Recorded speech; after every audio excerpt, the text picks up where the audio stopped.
महोत्सव की झांकी शोभा यात्रा तैयारी हेतु हम आप सबों से वार्ता करने और अपने तमाम सहयोगी साथियों, कलाकारों और इस संघ के समिति के सर्वोपरि प्रधान पुजारी महंत विनय बाबा जी की अध्यक्षता में इस कार्यक्रम को आज हम लोग शुरू किए हैं। यह कार्यक्रम विस्तार से 51 वर्षों से होता चला आ रहा है। मैं समझता हूं कि बाबा की कृपा ही है जो इसमें सभी धर्म के लोग रुचि लेते हैं। शहर के सभी लोग स्वेच्छा से इसमें योगदान करते हैं। आज तक मेरा विश्वास है कि इसमें शायद 30-40 लाख रुपया लगाया जाए नगद, तो भी शिवरात्रि महोत्सव कोई व्यवस्थित ढंग से नहीं कर पाएंगे। परंतु यहाँ पर लाख का भी कोई गिनती नहीं होता और शिवरात्रि महोत्सव 50 लाख के हैसियत का जुलूस हो जाता है।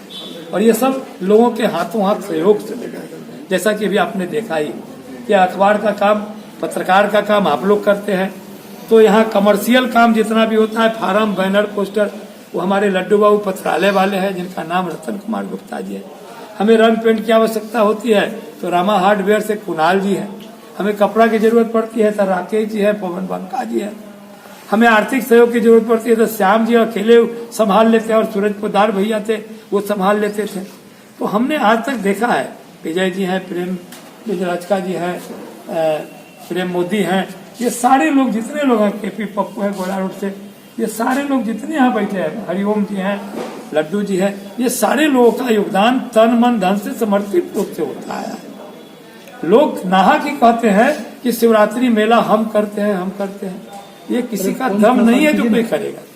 ये सार्वजनिक रूप से बाबा कराते हैं और जो उनके भक्त हैं उनके ऊपर वो सवार होते हैं और उनकी भक्ति निष्ठा समर्पित होती है, शिवरात्रि हो जाता है। आज तक यही होता आया है, 52वां वर्ष में भी होगा। पिछले मीटिंग में लोगों ने कहा कि कोरोना है, जुलूस निकलेगी। मैंने कहा कोरोना के काल के महाकाल बाबा भोलेनाथ हैं, कोरोना समाप्त हो जाएगी, बाबा का जुलूस निकलेगा। तो जुलूस निकलने के पहले ही कोरोना इस बार भी वही। इस बार कितने बजे जुलूस निकालेंगे? जुलूस इस बार हम लोग दिन में निकालने का एक ही संशोधन किया है, बाकी सब हमारा रास्ता वही है, पुराने मार्ग से ही चलेंगे। पर दिन में संशोधन करने का मकसद यह है कि ठंड पड़ती है, गांव से हमारी महिलाएं, माताएं, बहनें, भक्त लोग आते हैं, लौट के जाने में उन्हें कठिनाई होती है।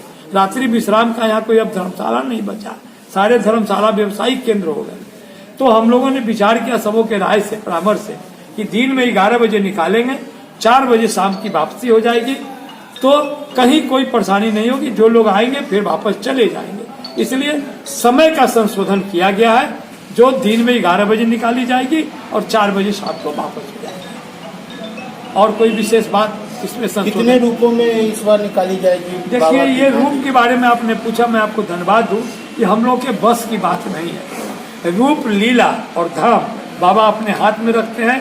जब बनने लगता है कि चिक्कू जी कलाकार, राकेश जी कलाकार, लक्की जी कलाकार, ये लोग स्वतः निर्माण में लग जाते हैं और जो बनना होता है, जिन जिन परमेश्वर को आवाहन करते हैं, उनका स्वरूप यहाँ बन जाता है। ये हम लोग के बस की बात है कि हम आपको बताए और नहीं बना तो हम लोग दोषी हो जाएंगे। ये तो स्वयं महाराजा धीराज बाबा गरीबनाथ जी बैठे हुए हैं और उर प्रेरक रघुवंश बने, उनकी प्रेरणा से होती है। जो संक्रमण काल था वो लगभग बीत रहा है और बीत जाएगा भी। संशय था पहले हमारे जो संयोजक हैं बारात के, और आज 52 साल से बारात बाबा का निकलवा रहे हैं और बाबा गरीबनाथ इनको आरोग्य और दीर्घायु भी प्राप्त करते हैं और करते रहेंगे। तो ये जो कोरोना काल था वो खत्म लगभग हो चला है और ये संशय था बाद में, लेकिन हम लोगों ने कहा कि बाबा की कृपा होगी तो कोरोना खत्म होगा और लॉकडाउन खुलेगा और बारात निकलेगी। और कोरोना का जो गाइडलाइन है सरकार का, उसी अनुसार हम लोग इस बार निर्णय लिए हैं कि उसी ढंग से हम लोग निकालेंगे। तब है जो भक्तों की भीड़, तो उस पर किसी का बस नहीं होता है। श्रद्धा है, आस्था है, आस्था में किसी को हस्तक्षेप नहीं किया जा सकता है। फिर भी हम लोग की ये पूर्ण कोशिश होगी इसी गाइडलाइन के अनुसार हम लोग कोरोना काल में अपना बाबा का बारात जो भव्य झांकी होती है अपने स्वरूप में निकले, इसमें कहीं से कोई कटौती ना हो। फिर भी हम लोग चाहेंगे कि उसी अनुसार निकालें ताकि सरकार को भी खाने को ना मिला, जो हमारे गाइडलाइन में लोग निकले।